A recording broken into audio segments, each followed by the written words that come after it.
सलामती चाहिए। बहन ने बड़ी खूबसूरत बात कही, इसी को रिपीट कीजिएगा। आई एम ब्लेस्ड, मैं बाइस से बरकत हूँ, मैं खुदावन की बरकत से भरा हुआ हूँ, भरी हुई हूँ। और आज उसके कलाम से भी, उसके कलाम की वसीला से जो बरकत मुझे मिलने वाली है, मैं उसकी वसीला से भी लबरेज होने वाली हूँ, लबरेज होने वाला हूँ। आमीन। आइए खड़े खड़े मेरे साथ मिलकर निकालिएगा मुकाशफा की किताब, यूहन्ना हरीफ का मुकाशफा, उसका दूसरा बाब। यूहन्ना हरीफ का मुकाशफा, उसका दूसरा बाब, 8वीं से 11वीं आयत तक, 8वीं आयत से 11वीं आयत तक तलावत समाप्त फरमाइए। और स्मुरना की कलीसिया के फरिश्ता को ये लिख कि जो अव्वल व आखिर है और जो मर गया था और जिंदा हुआ, वो ये फरमाता है कि मैं तेरी मुसीबत और गरीबी को जानता हूँ, मगर तू दौलतमंद है, और जो अपने आप को यहूदी कहते हैं और है नहीं बल्कि शैतान की जमायत है, उनके लान तान को भी जानता हूँ। जो दुख तुझे सहने होंगे उनसे खौफ न कर। देखो, इब्लीस तुम में से बाज को कैद में डालने को है, ताकि तुम्हारी आजमाइश हो, और 10 दिन तक मुसीबत उठाओगे। जान देने तक भी वफादार रहे तो मैं तुझे जिंदगी का ताज दूंगा। जिसके कान हो वो सुने कि रूह कलीसियाओं से क्या फरमाता है। जो गालिब आए उसको दूसरी मौत से नुकसान ना पहुंचेगा। कलाम मुकद्दस का पढ़ा और सुना जाना हम सबके लिए बाइस से बरकत हो। तशरीफ रखिएगा।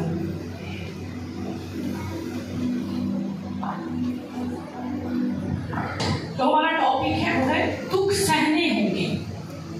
एक दूसरे को बताइए और कहिए, ये बात एक दूसरे से शेयर कीजिए और कहिए कि हमें भी दुख सहने होंगे, क्योंकि हम जिस दौर में से गुजर रहे हैं, हम जिन अदवार में से गुजर रहे हैं, उनके मुताबिक, कलाम के मुताबिक हमें ये बात अपने अंदर बावर करवानी है, अपने आप को सिखा लेनी है कि हमें भी दुख सहने होंगे। और गाहे बगाहे आप देखिएगा कि ऐसे मौके आते हैं कि जब हमें जमीन पर रहते हुए मसीह की खातिर किसी न किसी तरीके से दुख उठाते हैं, तकलीफ उठाते हैं। हम भी कोई ना कोई ऐसा निशाना उन लोगों का बन जाते हैं कि जिसके वसीला से हम फिर दुख उठा रहे होते हैं, लेकिन दुख उठाने के वसीला से ही हम मुबारक ठहरते हैं। आमीन। हवाला जो आपके सामने पढ़ा गया मुकाशफा की किताब, और मुकाशफा की किताब जो है ये बाइबल मुकद्दस की आखिरी किताब है, और इसमें 7 कलीसियाओं को 7 खतूत लिखे गए हैं। मुफस्सिरीन इन्हें तसल्ली और सलाह के खतूत भी कहते हैं, यानी letters of comfort and correction भी कहा जाता है।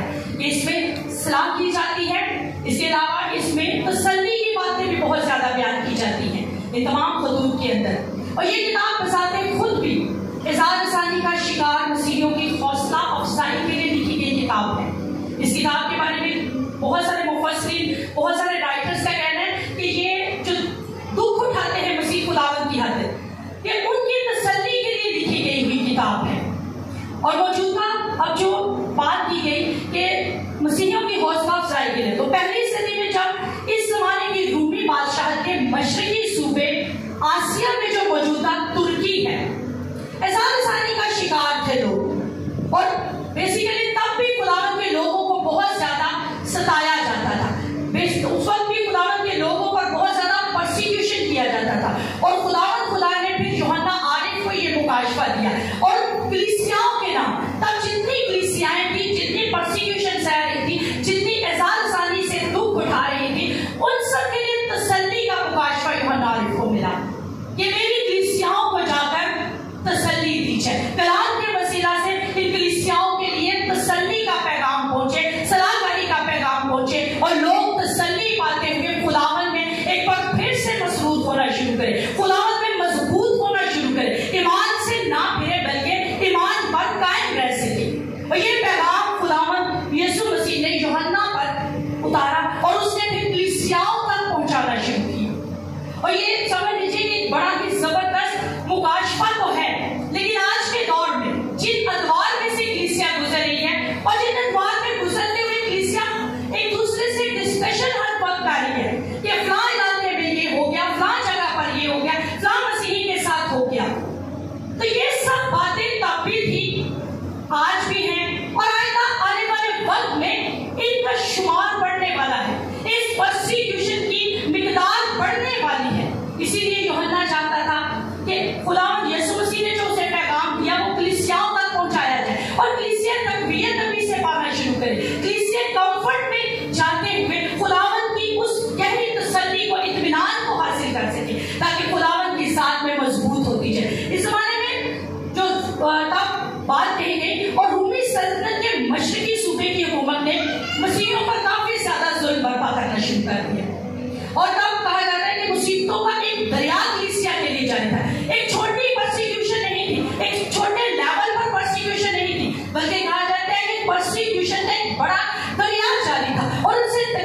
उसके सामने झुका जाए, उसकी प्रस्तिश की जाए, और जो नहीं करेगा उसका सर तन से जुदा।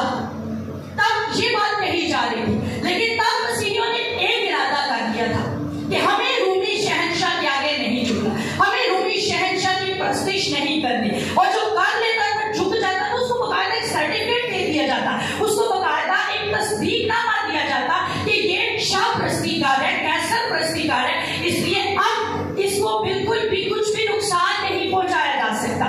लेकिन मसीहियों ने क्या कहा कि हमारा खुदावंद जिंदा है। कैसर जो कि एक सल्तनत का बादशाह है, कैसर जो कि एक ही जगह का बादशाह है, लेकिन हमारा हकीकी बादशाह जो है वो खुदावंद यीशु मसीह है। हमें उसी के आगे झुकना है और उसी की सिताइश और बंदगी करनी है। और यीशु नासरी ना सिर्फ खुदावंद है, बल्कि वो खुदावंदों का खुदावंद है। कैसर तो सिर्फ एक जगह का खुदा बना हुआ, एक सल्तनत का खुदा बना हुआ है, लेकिन हमारा खुदावंद यीशु मसीह खुदावंदों का खुदावंद है। और हम उसको छोड़कर कैसर की इबादत कभी नहीं कर सकते, हम कैसर की प्रस्तिश कभी नहीं कर सकते, हम कैसर के सामने नहीं झुक सकते। और जो ये ऐसा करता उसके लिए घेरा तंग कर दिया जाता था, उसके लिए काफी ज्यादा तकलीफ का बायस उसे बनाया जाता। और ये फिर उस वक्त यूहन्ना को जो मुकाशफा था वो खुदावंद यीशु मसीह ने अता फरमाया कि मेरे नाम की गवाही देने वालों को जो मिसाल सानी का सामना करना पड़ रहा है उनको तसल्ली देना शुरू करो, उनको उस बड़े पैगाम को पहुंचाना शुरू करो कि मैं जिंदा हूं, मैं अब्दुल आबाद तक जिंदा रहूंगा। और तुम जो मुझ पर ईमान रखते हो, अब्दुल आबाद जिंदा खुदा पर ईमान रखने वाले लोग को जो मर गया था लेकिन अब क्या है, जिंदा है। और इसीलिए इस ईमान पर कि तुम एक खुदा जिंदा खुदा की इबादत करने वाले लोग को, तुम्हें बेशक दुनिया इस वक्त नुकसान पहुंचा रही है, सर पहुंचा रही है, ऐसा आसानी का तुम लोग शिकार हो रहे हो, लेकिन उसके बावजूद मैं तुम्हारे साथ हूं, मैं तुम्हारी हर उस बात को देख रहा हूं, हर उस बात को जान रहा हूं। और ये बड़ी बात जो थी तसल्ली की, वो खुदावंद यीशु मसीह ने यूहन्ना को पहुंचे। और यूहन्ना भी अगर देखा जाए तो यूहन्ना को भी एहसास आसानी का ही सामना था। यूहन्ना को भी तकलीफ की हालत में पितमस के जजीरे पर भेज दिया गया, और पितमस को काला पानी कहा जाता है, मौत की जगह भी कहा जाता है, वहां पर उसको जो है कैद करा दिया गया। लेकिन एक बड़ी खूबसूरत बात राइटर लिखता है कि ईमानदारों को तो कैद किया जा सकता है, लेकिन ईमानदारों के ईमान को कैद नहीं किया जा सकता, उनकी रूह को कैद नहीं किया जा सकता, उनकी निजात बख्श कुव्वत को कैद नहीं किया जा सकता। और जब जब ईमानदार कैद हुए, उनका ईमान कभी कैद नहीं हुआ, क्योंकि वो ईमान में हमेशा जोरावर है, ईमान में हमेशा मजबूत रहे, और वही ईमान जो है उन्हें आगे बढ़ाता चला गया। और जब यूहन्ना रसूल जिस्मानी तौर पर कैद था, लेकिन कहा जाता है कि वो रूह भी आजाद हो चुका था, रूह जो थी उसकी इस कदर आजाद हो चुकी कि आसमान उस पर खुल गया, और आसमान खुलने के वसीला से खुदावंद यीशु मसीह के भेद उस पर खुलना शुरू हो गए। खुदावंद यीशु मसीह ने मुकाशफात उसको देने शुरू कर दिए, और उसी पितमस के जजीरा में उसने अपनी कुदरत जो है उसको दिखाना शुरू कर दी। और कैसर जिसका तख्त एक सल्तनत पर था, वो जलाली आंखों से देख रहा था यूहन्ना कि जिस खुदावंद की हम प्रस्तिश कर रहे हैं वो न सिर्फ आसमान का, न सिर्फ जमीन का, बल्कि आसमान और जमीन और पाताल और कायनात की हर एक चीज पर सल्तनत करने वाला खुदा है। इसलिए वो जोरावर खुदा है, और अगर हम उसकी इबादत कर रहे हैं तो हम जिंदा और कादिर मुतलक खुदा की इबादत कर रहे हैं, हम उसको मानने वाले लोग हैं। और ये जो हम पर एहसान सानी करके हमें सोच रहे हैं, हमें तकलीफ देकर, हमें दुख देकर ये सोच रहे हैं कि शायद हम इन्हें मार गिराएंगे, लेकिन इनकी सोच छोटी है। बल्कि क्या होगा कि हमें बेशक जितना मर्जी दुख देते चले जाए, हम उतनी ही खुदावंद की प्रस्तिश करते चले जाएंगे, हम उतने ही खुदावंद में मजबूत होते चले जाएंगे, खुदावंद में जोर पकड़ते चले जाएंगे। और पूरी कायनात का खालिक और मालिक और राज़िक सिर्फ और सिर्फ खुदावंद यीशु मसीह है। तो जब वो खालिक है तो हम किसी कैसर को नहीं मानने वाले। और कैसर बेसिकली कहा जाता है एक टाइटल था, सीसस इसको इंग्लिश में कहा जाता है, और टाइटल के लिए बहुत सारे कैसर हैं, जैसे कैसर जूलियस, कैसर अगस्टस, कैसर तिब्रियस, कैसर नीरू, और कैसर तीतस, कैसर डोमिटियन, यानी और भी बहुत सारे कैसर आते हैं। और कैसर के एक टाइटल के तौर पर रूमी शहंशाह के साथ लगाया जाता था, और जब लगा ये आते गए, इन्होंने इसी तरह अपनी बादशाहत, अपनी हुकूमत और अपनी प्रस्तिश करवाने की कोशिश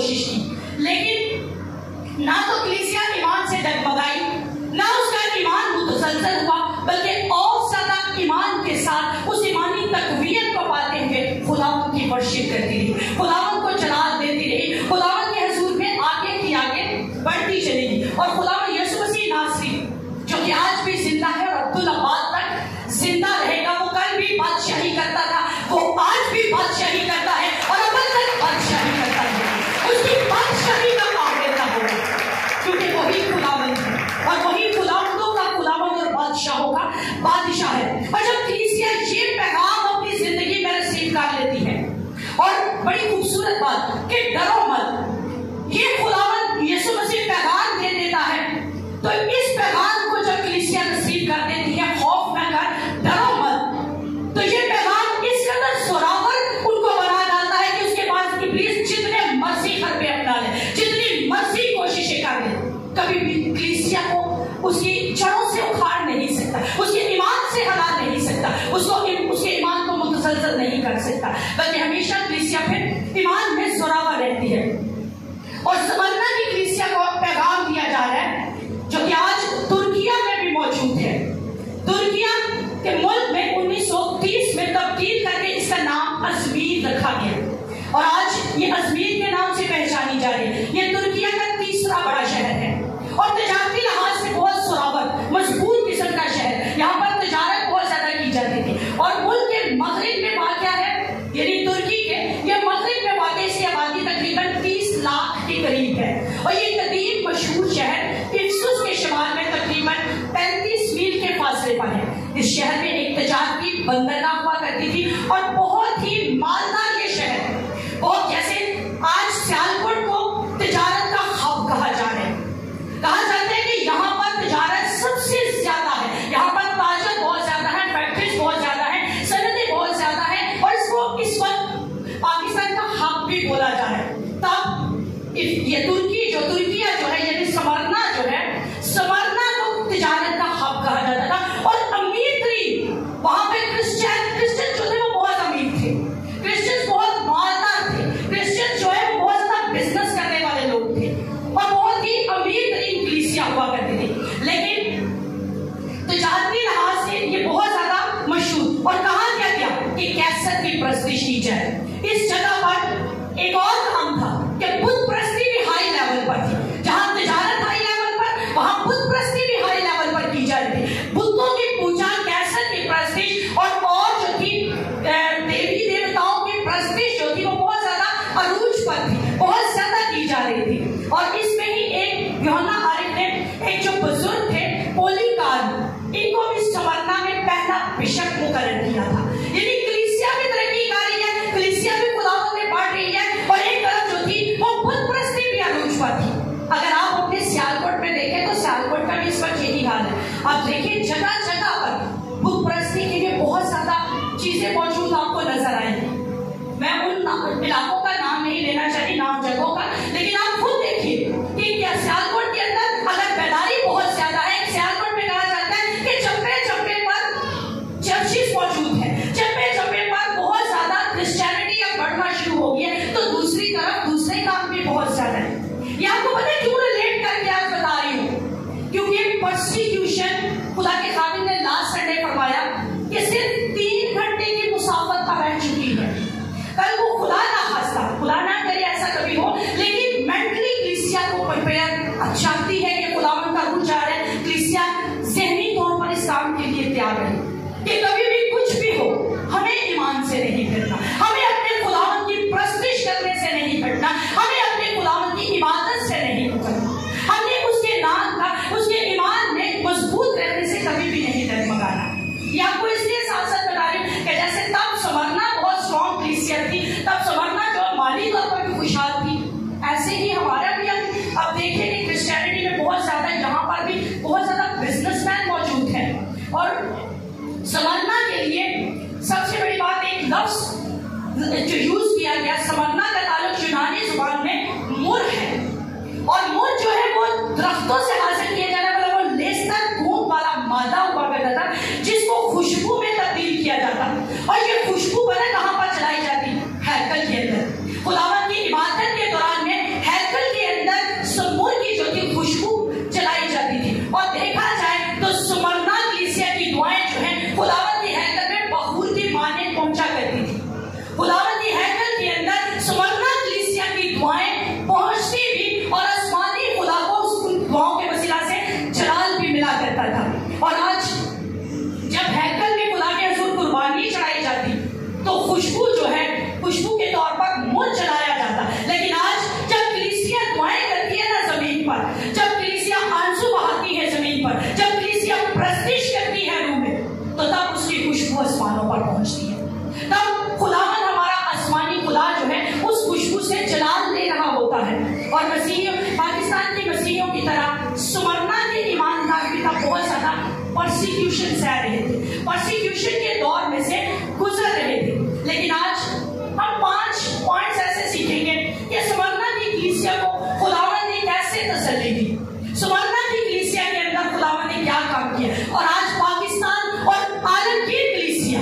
हुआ, वो ये फरमाता है कि मैं तेरी मुसीबत और गरीबी को जानता हूँ, मगर तू दौलतमंद है। और जो अपने आप को यहूदी कहते हैं वो है नहीं बल्कि शैतान की जमायत है, उनके लालपन को भी जानता हूँ।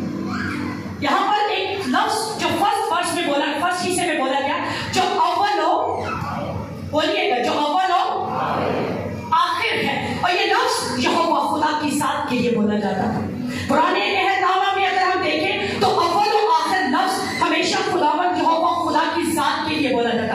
और अगर यहाँ पर मसीह खुदावंद के लिए बोला गया, खुदावंद यीशु मसीह के लिए अव्वल और आखिर बोला गया, तो इसका मतलब ये कि अपनी खाकमियत, अपनी जलाल, अपनी बादशाहत अगर यहोवा खुदा के पास है तो वही अपनी खाकमियत, वही अपनी जलाल, वही बादशाहत हमारे खुदावंद यीशु मसीह के अंदर भी मौजूद है। और वो वही कुदरत रखने वाला खुदा है जो यहोवा खुदा के अंदर मौजूद है। अगर वो तसल्ली देने वाला खुदा है तो हमारा खुदावंद यीशु मसीह भी तसल्ली देने वाला खुदा है। अगर उसके अंदर इलाही कुदरत पाई जाती थी, हालांकि दो जहां है, तो हमारे खुदावंद यीशु मसीह के अंदर भी तमाम वो कुदरत, हशमत, हजूरी और मसा पाया जाता है। इसीलिए तो उसे अव्वल और आखिर कहा गया।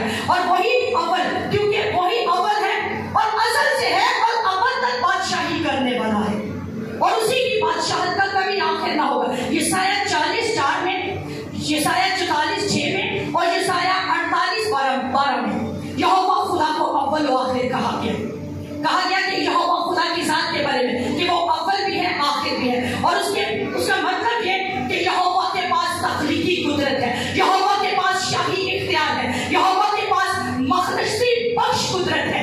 और यही तमाम कुदरत, हशमत, हजूरी खुदावंद यीशु मसीह के अंदर मौजूद है। और खुदावंद यीशु मसीह को इसीलिए ज़ाते इलाही के साथ मंसूब कर दिया गया। यानी ना सिर्फ ये कि खुदावंद यीशु मसीह को अव्वल और आखिर कहा गया, बल्कि उसको उस ज़ात के साथ, उस ज़ात की मानद करार दे दिया गया। यहोवा खुदा जैसा कहा गया कि जैसी कुदरत, जैसी हशमत, जैसी हजूरी, मखदशी बख्शने वाली ताकत खुदा के अंदर मौजूद है, वही खुदावंद यीशु मसीह में है। और वही कुदरत के साथ आज वो जितने दुख उसके नाम पर उठा रहे हैं, उनके लिए वो जिंदा खुदा है और उम्मीद का वाहिद सच चश्मा है। आज जानते हैं कलीसिया जब दुख उठा रही है, पता है कहाँ सबसे पहले उसकी नजर कहाँ पर होती है? जो उनके दूसरे अजीज रिश्तेदार हैं, सबसे पहले वो उन्हें देखना शुरू करेगी। उनको देखने के बाद बाहर के ममालिक की तरफ नजरें दौड़ाना शुरू करेगी, अमेरिका की तरफ, फिनलैंड की तरफ, कनाडा की तरफ। आज कलीसिया की नजरें चूं चूं दुखों में जाना शुरू करती है। सबसे पहले बाहर के ममालिक क्यों नहीं कुछ कर रहे, बाहर की हुकूमतें क्यों नहीं कुछ कर रही हमारे लिए? ठीक है, उनकी अपनी अहमियत है, वो भी पावर रखते हैं, अहमियत भी है, लेकिन आज खुदावंद चाह क्या रहा है कि मुझ पर नजर करना शुरू करो, मुझे देखना शुरू करो, मेरे हुजूर झुकना शुरू करो, क्योंकि उम्मीद का इस साल में वाहिद सच चश्मा से खुदावंद की ज़ात है। आज हम लोगों को देख रहे हैं, आज हम कौमों को, दूसरी उम्मतों को देखना चाह रहे हैं कि शायद हमारी उम्मत वहां से आएगी, लेकिन मालूम है वो शख्स जिसका तवक्कुल इंसान पर है, और मुबारक है वो शख्स जिसका तवक्कुल यहोवा खुदा के साथ है। इसलिए खुदावंद आज ये पैगाम दे रहे हैं कि कलीसिया पाकिस्तान हो या आलम की कलीसिया, सिर्फ खुदावंद को देखना शुरू करें, क्योंकि खुदावंद ही से उनकी उम्मत जो है उन तक पहुंचेगी। मत कहिए कि अमेरिका क्यों नहीं हमारे लिए कुछ कर रहा, मत कहिए कनाडा क्यों नहीं कर रहा, इंग्लैंड क्यों नहीं कर रहा। वो सब भी इंसान है और उनको चलाने वाले भी सिर्फ उसी की ज़ात है, उन पर हाथ में आला भी सिर्फ वही एक खुदा है। और जब वो हुकूमत हुकूमतों पर करता है तो हमें उसी हाथ में आला को क्यों नहीं देखना, हमें उसी हाथ में आला की प्रस्तिश क्यों नहीं करनी, ताकि उसकी प्रस्तिश के वसीला से ही हम रहाई पाना शुरू करें, उसकी प्रस्तिश के वसीला से ही हम फिर से मखदशी को हासिल कर सकें। और बड़ी खूबसूरत एक बात जो कलाम अक़दस ने हमें दानियल के सहीफा में सिखाई है, और सदरक, मिशक, अब्दुन्नेगो, बहुत ज्यादा मशहूर वाक़या आज की भट्टियों में फेंका गया।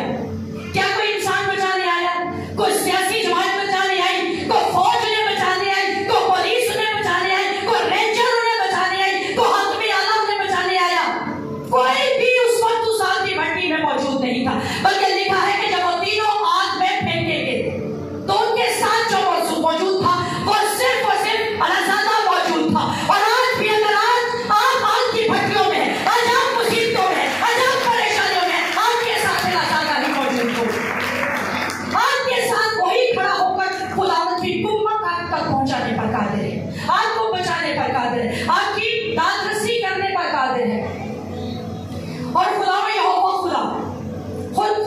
उनके साथ मौजूद रहता है। खुदावंद यीशु मसीह के पैरों का जो झूठे मुकदमों में फंसाए जा रहे हैं, आज सोचते हम पर झूठे मुकदमे क्यों किए जा रहे हैं, आज ज़हन काम करना जैसे बंद हो रहा है, सोच में एक बात आ रही है कि हम ही क्यों, और जिसकी पैरवी आप करते हो क्या उसे झूठे मुकदमा में नहीं फंसाया गया?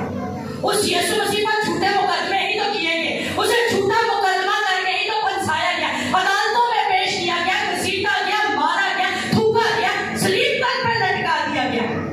तो आप भी उसी के मानने वाले हैं। जब उसको नहीं बख्शा तो आपको कैसे बख्शा जाएगा? जब उसको इल्जाम तराशी से बाज लाए तो क्या आप इल्जामों से बाज रहोगे? क्या आप इल्जाम तराशी से बचे रहोगे? इसलिए कलीसिया तैयार नहीं है और उस यीशु की सलीब को, उसके कफारे को, उसकी निजात के उस बड़े प्रोसेस को देखते रहिए।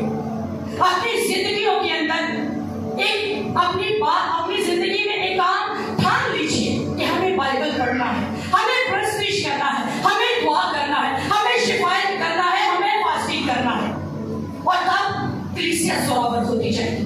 कलीसिया को चाहे आपकी भट्टियों में ही क्यों ना फेंका गया हो, तब कलीसिया सदरक मिशक अबेदनगो की तरह ये भी बात बोलेगी कि अगर इस आसानी से मेरा यहोवा मुझे बचाए या ना बचाए, तब भी मैं खुदावंद की प्रस्तुत करूंगा, तब भी हम खुदावंद की प्रस्तुत करेंगे। ये तब होगा जब आप दुआ में मजबूत होंगे, जब आपकी रूहानी लाइफ मजबूत होगी, जब आप रूह में मजबूत होंगे, तो तब आप ये बात कहेंगे कि हाँ हमें बचाए तो भी, और अगर ना बचाए तब भी हम उसकी इबादत करने से पीछे नहीं हटेंगे, हम कैंसर की प्रस्तुत नहीं करेंगे, हम किसी बुत के सामने नहीं झुकेंगे, हम किसी की भी इबादत नहीं करेंगे। खुदा के खातिर फ्राइडे के दिन हमें बता के कि बहुत सारे ऐसे मसीही जिन पर इज़हार सारी हो रही है, वो अपने ईमान से मुनकर हो रही है। वो सोचते हैं कि शायद हम ईमान से मुनकर हो जाएंगे, हम ये बात साबित कर देंगे कि हम मसीही नहीं है तो हम बच जाएंगे। यहाँ पर तो आप बच जाएंगे, लेकिन आपकी रूह हमेशा के लिए खत्म। आप रूहानी तौर पर अभी से अपनी मौत पा चुके होंगे। इसलिए कभी भी अपने ईमान से मत हटिएगा, कभी भी अपने ईमान को अपनी जिंदगी में से खत्म मत होने दीजिए। एक शख्स जो कि अनपढ़ था, और वो अनपढ़ शख्स खुदावंद यीशु मसीह से बेतहा मोहब्बत करता था। हुआ क्या कि दहशतगर्दों ने उसे एक बात कही कि तुम अपने ईमान से हट जाओ और हमारा मजहब जो है अपना लो, वरना हम तुम्हें गोली मार देंगे। हंस के पता क्या बात कहता है, थार पढ़, हंस के कहते हैं अच्छा तो मुझे गोली मार दो, गोली मारोगे वो गोली मेरे लिए जहाज बन जाएगी और मैं बगैर वीजे टिकट के अपने यीशु के पास पहुंच जाऊंगा। और अच्छी बात नहीं है कि हमें गोली मारता, हमें मार डाला था कि हम यीशु के पास पहुंच सके। वैसे तो हमारे अमाल इतने अच्छे हैं नहीं कि हम खुदावंद यीशु मसीह के पास शायद पहुंचे, क्योंकि हम में से हर एक बहुत ज्यादा गलतियां हटाए करते हैं। ये वाहिद एक आसान सा वे है कि उसके बाद डायरेक्ट आसमान की बादशाह में पहुंचे होते और खुदावंद को जलाल दे रहे। वो शख्स सादा लोग था, इसलिए उसने बड़ी खूबसूरती से ये बात कह दी। लेकिन आज ये सीखने वाली बात है कि हाँ हमें भी जो है, चाहे हम गोली खाएं चाहे जो मर्जी करें हमें, लेकिन हमें ये बात कहना है कि जो चाहे कर लो, हम अपने मजहब से नहीं हटेंगे, हम अपने खुदावंद यीशु मसीह का इनकार नहीं करेंगे। और आयत नंबर 9 बड़ी खूबसूरत कहते हैं कि मैं तेरी मुसीबत और गरीबी को जानता हूँ। क्या कहता है? मैं तेरी मुसीबत और गरीबी को जानता हूँ। खुदावंद यीशु मसीह आपकी मुसीबत को जानता है, आपकी गुर्बत को जानता है, आपकी तकलीफों को जानता है, क्योंकि उसका नाम ही बड़ा खूबसूरत। किसी को याद हो क्या नाम है उसका? इम्मानुएल। क्या नाम है? इम्मानुएल। और इम्मानुएल का मतलब क्या है? खुदा हमारे। तो जब खुदा हमारे साथ है तो कौन हमारा मुखालिफ है? जब खुदावंद की साथ हम पर रहमत किए हुए है, उसकी शफ़क़त हम पर जारी है, तो हमारा कौन मुखालिफ है? वो मुसीबत में, तंगी में, गुर्बत में, काम में, हर जगह हमारे साथ हर जगह हमारे हमेशा साथ रहता और हमारा साथ देने वाला खुदा है। इसलिए कि वो खुद कहता है कि खुदा हमारे साथ, उसके नाम के अंदर जो कुदरत है और वो कुदरत साबित करने वाला खुदा है। जब खुदावंद यीशु मसीह आसमान पर उठाया जाने लगा था तो तब भी उसने ये बात कही थी कि उसने कहा देखो मैं दुनिया के आखिर तक हमेशा तुम्हारे साथ हूं। तो जब वो कह चुका तो इसका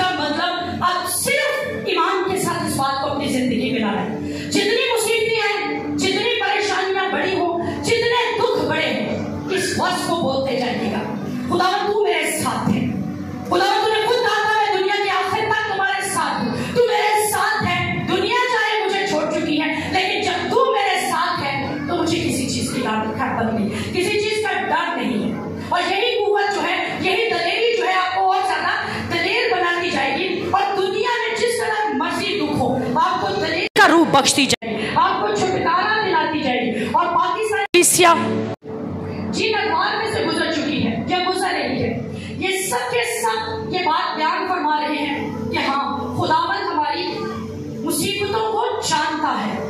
एक औरत की कहानी आपको सुनाने लगी, बहुत सारे इसको शायद पहले भी सुन चुके हो।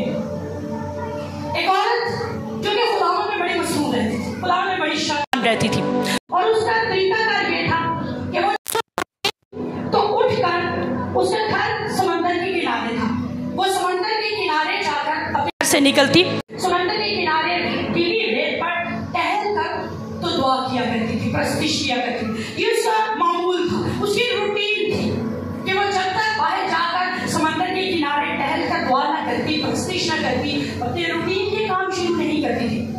रूटीन से जाती, रूटीन से दुआ करती, घर वापस आ जाती। लेकिन एक वक्त ऐसा आया, वो बहुत रिच लेडी थी, हर लिहाज से, यानी रूहानी तौर पर भी अमीर, जिस्मानी तौर पर भी सेहतमंद, और माली तौर पर भी वो खुशहाल लेडी थी। बच्चे भी थे, खानन भी, हर दौलत, हर तरह की नियमत उसके पास मौजूद। खुदावंद की शुक्रगुजारी उस रेत पर चलते हुए करती। एक वक्त ऐसा आया कि उस पर हालात काफी ज्यादा मुश्किल तरीन आना शुरू हो गई, काफी मुश्किलों से वो गुजरना शुरू हो गई। गुर्बत और तंगी और मुसीबत उस पर उसको घेरा डाल लिया। मुसीबत में इस कदर गिरफ्तार, इवन दो के बीमार रहना शुरू हो गई, सब कुछ उसका उससे छीन गया। बहुत ही ज्यादा तकलीफ में वो वक्त गुजारना शुरू हो गई। और जब इतनी तकलीफ में वो वक्त गुजार गया, उसने अपनी रूटीन नहीं छोड़ी। वो रूटीन के मुताबिक उठती, उठकर समंदर के किनारे जाकर दुआ करती। लेकिन तब एक बात कहती थी, खुदावंद तू मेरे साथ है।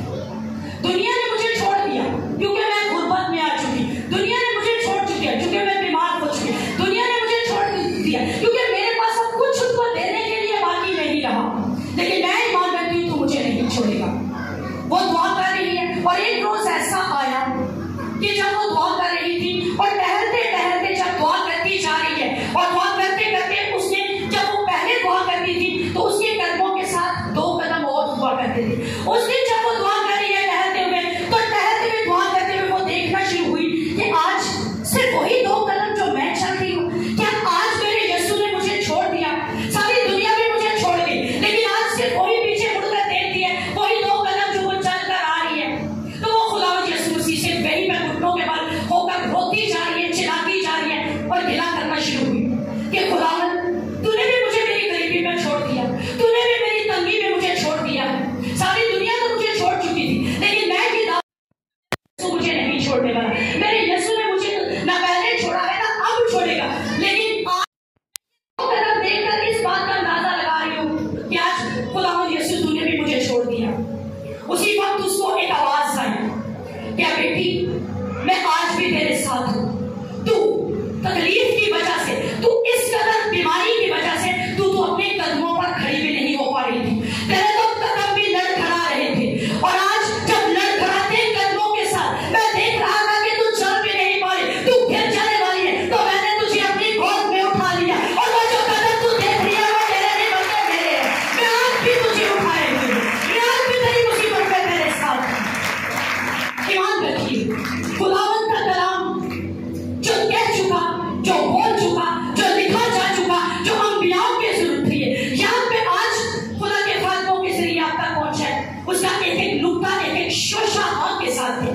वो ना के साथ ना और हाँ के साथ हाँ का खुदा है, उसमें कोई भी गलती नहीं है।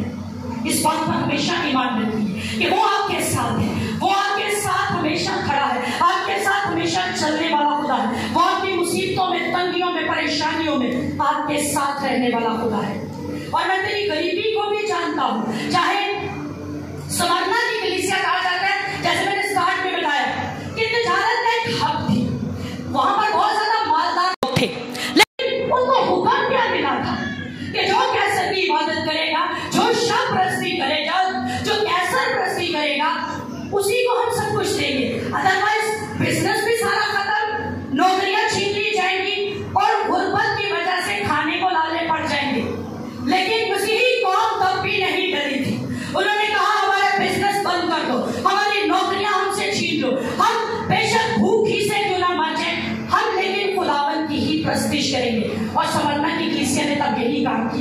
और जब ये काम कर लिया तो वो बहुत ज्यादा गरीब होगी। और खुदावंद यीशु मुकाशफा में समझना की कलीसिया को क्या फरमाया है, और गरीबी को जानता हूं। अभी बाइबल पर आ जाइए, मुकाशफा 9 में आयत में पहला हिस्से मैंने पढ़ा, मैं तेरी मुसीबत, और नेक्स्ट क्या है, और गरीबी को, खुदावंद हमारी गरीबी को जानता है। लेकिन कहता क्या है खुदावंद, कहता है मगर तू, क्या लिखा हुआ है, मगर तू दौलतमंद है।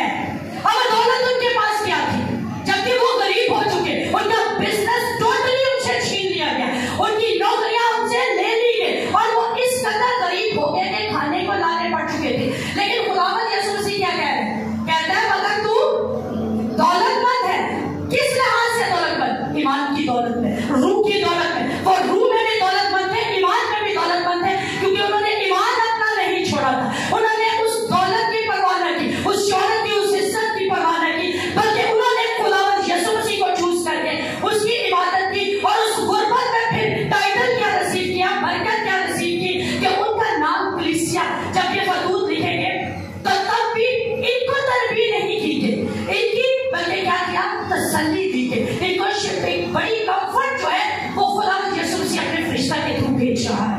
और वजह पीछे, क्योंकि ये ईमान में मजबूत कलीसिया थी और इनका ईमान नहीं डगमगाया था। और मसीहियों के पास भी आज खुशखबरी यही है कि उनकी दौलत रूहुल कुद्स है, उनकी दौलत, उनके पास कीमती खजाना, उनके पास कीमती उम्मीद खुदावंद यीशु मसीह है, और उसको कभी मत छोड़िए।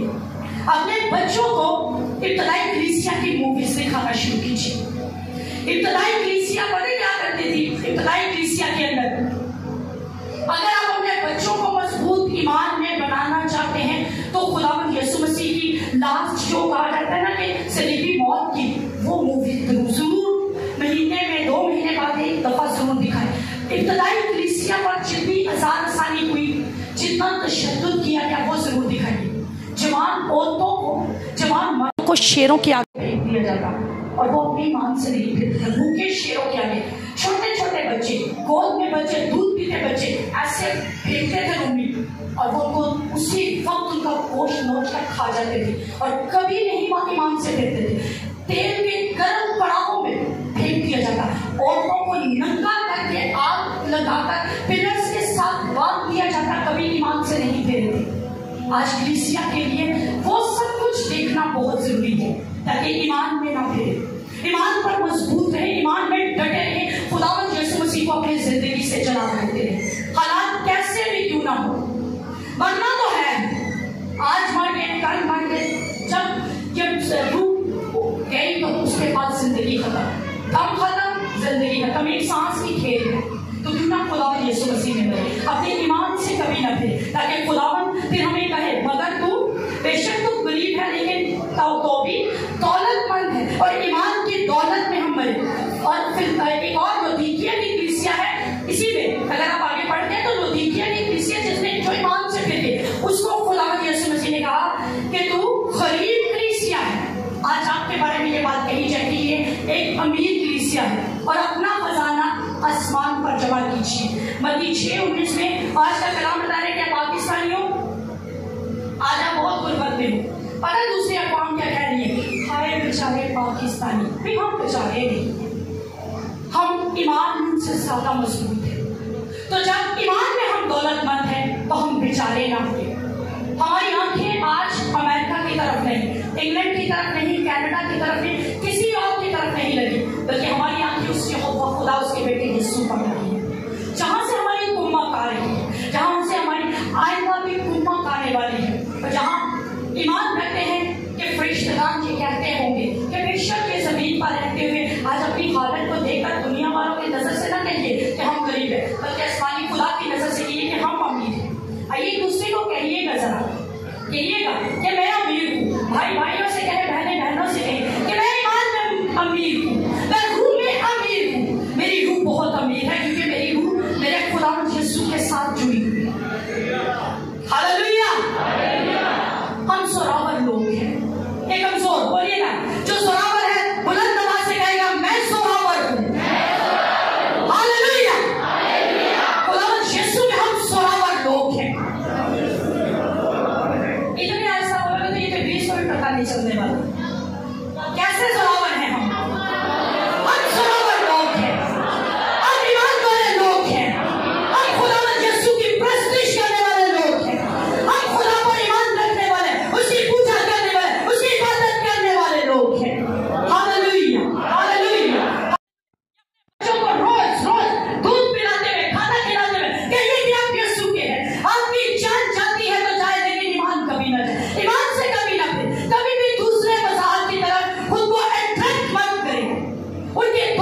10वीं आयत, जो दुख तुझे सहने होंगे उनसे खौफ ना कर, देखो इब्लीस तुम में से बास को कैद में डालने, तब 2000 साल पहले ये बात कह दी गई, तब तुम में से कौन? इब्लीस, देखो तुम में से बास को कैद में डालने को है, तुम्हारी आजमाइश हो और 10 दिन तक मुसीबत उठाओगे, जान देने तक क्या करना है? जान देने तक भी वफादार रहे तो मैं तुझे जिंदगी का ताज पाने के लिए वफादारी जरूरी है। और ताज उसी को मिलेगा जो खुदावंद के साथ वफादारी है। और लिखा होगा खौफ ना कर।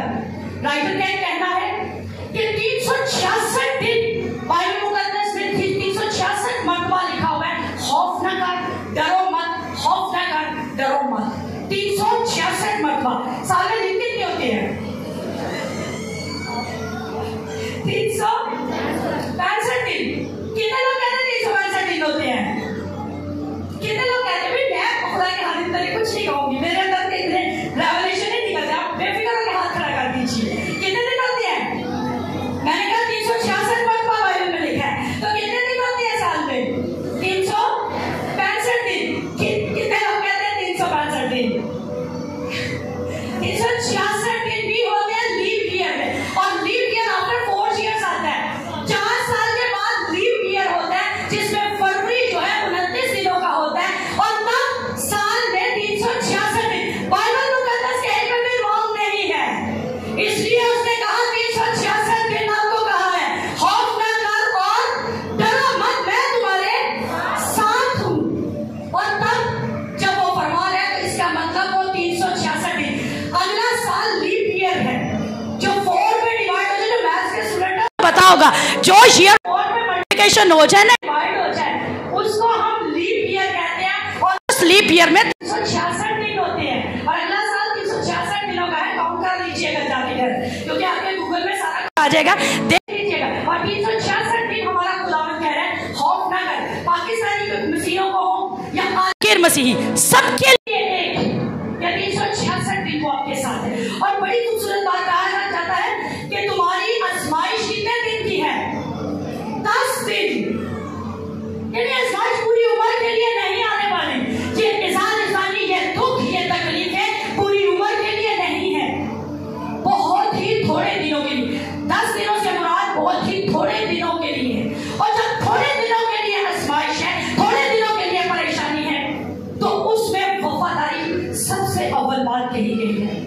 उसमें ये बात कही गई है कि उसमें खुदावंद के साथ वफादार हो तो जिंदगी का ताज तुम्हें मिलेगा। आज दुनिया जो है आम ताज हासिल करने की कोशिश में लगी रहती है। खेले हो, तालीम का मैदान हो, बिजनेस का मैदान हो, ब्यूटी का मैदान हो, कोई भी आप फील्ड ले लीजिए, हर एक फील्ड में हर कोई चाहता क्या है कि मुझे जीतने के बाद एक ताज मिले, एक सेहरा मिले। पौलुस रसूल कहता है कि तुम तो मुरझा जाने वाले सेहरे के तलबगार हो। तुम वो सेहरा पाना चाहते हो, वो ताज पाना चाहते हो जो कि मुरझा जाना है, जिसमें खत्म हो जाना है, जिसकी खुशबू मिट जानी है, जिसकी शोहरत खत्म हो जानी है। पिछले साल हमारे इसी इलाके का एक लड़का जो है वो बॉडी बिल्डिंग में अव्वल पोजीशन ले गया। क्या आज किसी को उसका नाम याद होगा?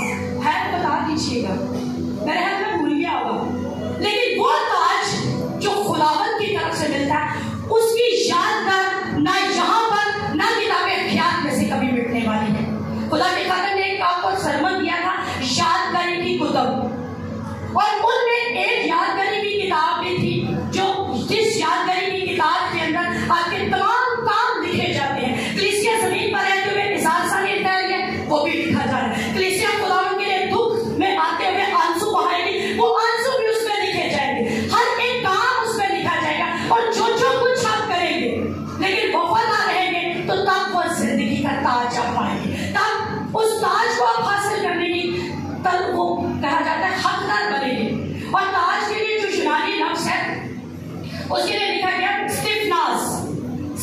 और पहला जो शहीद था बाइबल मुकद्दस में वो भी स्टिफनास ही था, और स्टिफनास का मतलब ही ताज है। और वो ताज कभी मुरझाएगा नहीं, वो ताज कभी भी आपसे छीना नहीं जाएगा। पहला ग्रंथियों 9वां बाब और 25वें है। अगर आप मेरे साथ मिलकर निकालना चाहते हैं तो जरूर निकालिएगा। पौलुस रसूल बड़ी खूबसूरत बात सिखा रहे हैं।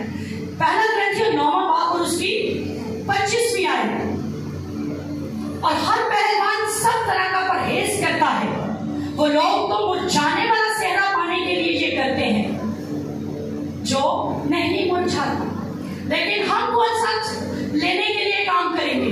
वो मुरझा जाएगा, वो आपसे छीन भी लिया जाएगा। एक अगर विनर है तो नेक्स्ट ईयर दूसरा विनर, एक अगर इस साल मिस यूनिवर्स बन गई तो नेक्स्ट ईयर दूसरी बन जाएगी, एक अगर आज वर्ल्ड कप जीत कर ले गया तो नेक्स्ट ईयर दूसरा मुल्क ले जाएगा। लेकिन आज जो ताज पाएंगे वो कभी मुरझाने वाला नहीं। वो ना तो कोई आपसे छीनेगा, बल्कि वो सिर्फ नाज हमेशा आपके सरों पर रखा जाएगा। ये कहानी भी आप बहुत दफा मेरे घर में सुन चुके हैं, दोबारा रिपीट करने वाली। एक दफा एक चर्च लगा हुआ था और चर्च को हाईजैक कर लिया गया। चर्च को दहशतगर्दों ने हाईजैक कर लिया। खुदावंद यीशु मसीह की क्रॉस को नीचे फेंका और ये बात कहना शुरू की कि जो इस क्रॉस पर थूकेगा वो बच जाएगा। एक एक करके सब आते गए, थूकते गए, उनको छोड़ते गए। वो दहशतगर्द उनको भेजते चले गए। एक एक आता गया, छोटा बड़ा जवान बूढ़ा औरत, हर कोई आता गया, थूकता गया और जान बचाकर चलता गया। क्यों? वो सोचते थे कि जिंदगी सबसे इंपॉर्टेंट है, इसलिए वो चलते गए। वहां पर एक 5 या 7 साल की बच्ची थी, छोटी बच्ची, वो ये सब कुछ देख रही है। एंड पर वो खुद आई, वो आई, उसने अपनी फ्रॉक उतारी, फ्रॉक उतारकर क्रॉस को साफ किया। इवन दो कि कहा जाता है उस चर्च का लीडर तक उसने भी उस क्रॉस पर थूक कर चला गया था अपनी जान बचाने के लिए। वो बच्ची आई, उसने अपनी फ्रॉक उतारी, क्रॉस को साफ किया। दहशतगर्दों ने पूछा क्या तुम्हें अपनी जान प्यारी नहीं? अगर वो सारे चले गए तो हमने तुम्हें भी छोड़ देना था, लेकिन तुमने इस क्रॉस को थूकने की बजाय तुमने क्यों साफ कर दिया? कहते ये सब तो बेवकूफ थे जो इस क्रॉस पर थूक कर तो अपनी जिंदगी बचा कर चले गए। लेकिन जब ये थूक रहे थे, जब ये आते थे तो आसमान से एक ताज आता था। जो ही वो थूक देते ताज वापस लौट जाता। लेकिन इन लोगों को उस ताज की कदर नहीं थी, लेकिन आज मुझे उस ताज की कदर है। आज मुझे वो ताज रिसीव करना है, इसलिए मैं इस पर थूकूंगी नहीं। और उसने क्रॉस को अपने सीने लगाया, वहीं पर उसको छलनी छलनी कर दिया, लेकिन वो ताज उसको मिला और आज वो आसमानी मुकामों में खुदा के साथ ईमान रखते हैं और शिक्षा उन आसमानी मुकामों में वो मौजूद थी। इसलिए उस ताज को पाने के लिए हमेशा तलब करें और कभी भी दुखों से ना घबराइए, तकलीफों से ना घबराइए। उस स्टिफनेस को अपनी जिंदगी में रिसीव कीजिए, हमेशा वफादार रहिए और कुमलाने वाला सेहरा कभी पाने की जुस्तजू ना कीजिए, बल्कि सरसब्ज और शादाब और खुदावंद में हमेशा मसरूर रहने वाला काम कीजिए। और खुदावंद ऐसे लोगों को फिर खुद वेलकम कहते हैं। लास्ट बड़ी खूबसूरती से स्टिफनेस का हवाला हमारी किताब में से आपके सामने शेयर किया गया कि जब पहला शहीद स्टिफनेस भी शहीद हुआ तो जब शहीद हो रहा था तो उसने एक खूबसूरत बात, क्योंकि वो ईमान से नहीं था, दुख सह रहा, तकलीफ सह रहा, पथराव उस पर किया जा रहा, संसार किया जा रहा, नेक्स्ट स्टेप उसको बोला कि मैंने मरना है। लेकिन क्या हुआ कि जो ही वो संसार किया जा रहा है उसकी निगाहें ऊपर है। वो किसी हुकूमत वाले को नहीं देख रहा, किसी अमेरिका, कैनेडियन, किसी अपने रिश्तेदार, किसी फौज, किसी हुकूमत की निगाहें आसमान पर लग गई। और आसमान पर जब उसकी निगाहें लग गई तो यहोवा खुदा के दाहिने हाथ यीशु मसीह को क्या लिए देखता है? वो खड़ा देखता है, बैठे हुए नहीं। जबकि दाहिने हाथ खुदा यीशु मसीह बैठा हुआ है, लेकिन कहते हैं कि वो खुदा यीशु मसीह को खड़ा देख रहा था। क्यों? क्योंकि वो खुदा यीशु मसीह के पास जा रहा था। और खुदा यीशु मसीह भी अपने प्यारों को फिर ऑनर कैसे देता है? वो खड़े होकर अपने प्यारों को रिसीव करते हैं। अगर आज आप चाहते हैं कि खुदा यीशु मसीह आपको भी ऐसे ही रिसीव करे, तो जब कभी दुख सहते जाइए, परेशानी, दुख, तकलीफ, अज़ियत जितनी मर्जी देते जाए उसको सहते जाए, लेकिन उस आसमानी बाप को देखना शुरू करें, उसके दाहिने हाथ उसके बेटे यीशु को देखना शुरू करें। आपकी ईमान की आंखें खोलकर आपको तकवीर देता जाएगा। पॉलीकार्प, जिसका मैंने कहा कि समगमा की कलीसिया का बिशप बनाया गया, पॉलीकार्प को भी एक वक्त आया 86 साल का था, तो कलीसिया उसको भी हुकूमत ने ये कहा कि ईमान से हट जा, कैसर की प्रस्तिश कर। वो 86 बरस कहता, मैं 86 बरस खुदावंद के साथ जुड़ा रहा। अब पता नहीं मेरी इतनी उम्र है भी कि नहीं, और हो भी, अगर मेरी 100 साल भी और उम्र हो तो मैं तब भी तौहीने खुदावंदी नहीं करूंगा, अपने खुदावंद से नहीं मुनकर दूंगा। तुम्हारा जो दिल करता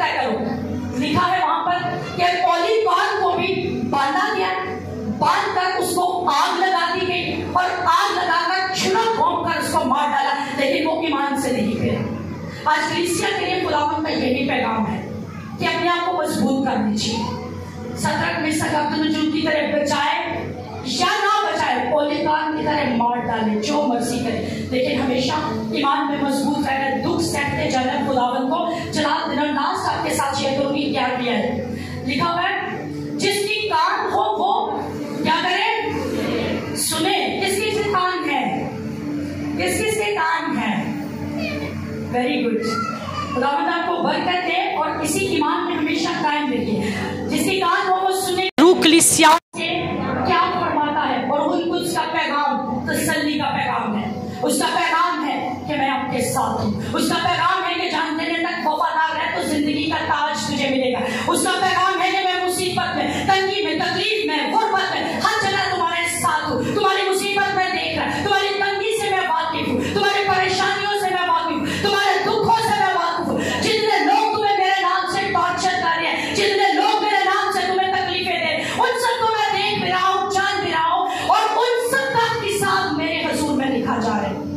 उन सबसे मैं वाकिफ हूँ। लेकिन तसल्ली पाओ मेरे लोगों। खुदावंद की आवाज ये है कि खुदावंद के लोग तसल्ली पाना शुरू करें। रूह में तसल्ली पाइए, उस अपनी कमजोरी में खुदावंद के जोर को मारना शुरू कीजिए। जहां जहां पर आप कमजोर महसूस करते हैं, जहां जहां पर आपका जिस्म कमजोर है, रूह कमजोर है, ईमान कमजोर है, उसके ईमान को मांगना शुरू कीजिए, उसके रूह को मांगना शुरू करिए। क्योंकि पौलुस रसूल इसीलिए हमें सिखाता है कि कमजोर कहे कि मैं जोरावर हूं, और वो ये भी सिखाता है कि जो मुझ में है वो इस दुनिया से बड़ा है, और हम में जो है वो खुदावंद रूहुल कुद्स है। जो जब वो है तो वो बड़ा है और वो जोरावर खुदा है। तो हमारे जोरावर खुदा को हमेशा जोरावर रखिए, हमेशा सरबुलंद रखिए, हमेशा ऊंचा रखिए, हमेशा बातों में मसरूर रहिए। इंजील को प्रीच करते रहिए, इंजील को अपने अंदर से दिखाते रहिए, और इंजील को हमेशा अपने अंदर से इस कदर उजागर रखिए कि कभी भी कोई उसको सुनाने न पाए। हमेशा बेदार रहिए ताकि खुदावंद आपकी मुश्किलात में आपके साथ रहे। रूहुल कुद्स में हमेशा दुआ करते रहिए, खुदावंद का हमेशा शुक्र करते रहिए, और जिंदगी का ताज उसके बाद रिसीव कीजिए। आइए आंखें बंद कीजिएगा, खुदावंद की हजूरी में झुक जाइएगा, खुदावंद की हजूरी में खुदावंद से दुआ करना शुरू कीजिएगा। खुदावंद आज आप सबको तसल्ली दे रहा है, आज आप सबके लिए तसल्ली का पैगाम है, आज आप सबके लिए खुदावंद की तरफ से बड़ी उम्मीद का पैगाम है, बड़ी खुशखबरी है कि वो आपके साथ है। वो आपके लिए अपने बेटे यीशु को इस जमीन पर उतार चुका। वो बेशक मर गया था लेकिन अब जिंदा है, और फरमाता है कि मैं अब्दुल्लाबाद तक जिंदा रहूंगा, और उसकी सल्तनत ताक़ियात है। ये सल्तनत है, ये बादशाहतें आरज़ी और होती है। एक वक्त आएगा कि ये सब मिट जाएंगी, लेकिन मेरे यीशु की सल्तनत ताक़ियात रहेगी, ताबत रहेगी। उसकी सल्तनत का आखिर ना होगा, उसकी बादशाहत का आखिर ना होगा, बल्कि उसके हुजूर में तमाम बादशाह, तमाम मबूद थर थर कांपते हुए उसको सजदा करते हैं और इकरार करते हैं कि मबूदों में सबसे आला मबूद वो है। आइए इकरार कीजिएगा, उसकी शुक्रगुजारी कीजिए, उसके बेटे यीशु की शुक्रगुजारी कीजिए, उसके सलीबी कफारे की शुक्रगुजारी कीजिए। अपने ईमान को और ज्यादा खुदावंद रूहुल कुद्स से कहिए बढ़ाना शुरू करिए। आपकी उस रूह की ताजगी को आपके अंदर मारना शुरू करिए। खुदा के खादिम से रिक्वेस्ट करूंगी कि वो आए और दुआ में रहनुमाई करें। जे कदे मौत भी आवे, यीशु दिया रामा विच आवे। जे कदे मौत भी आवे, यीशु दिया रामा विच आवे। यीशु दा सिपाही हाँ जरूर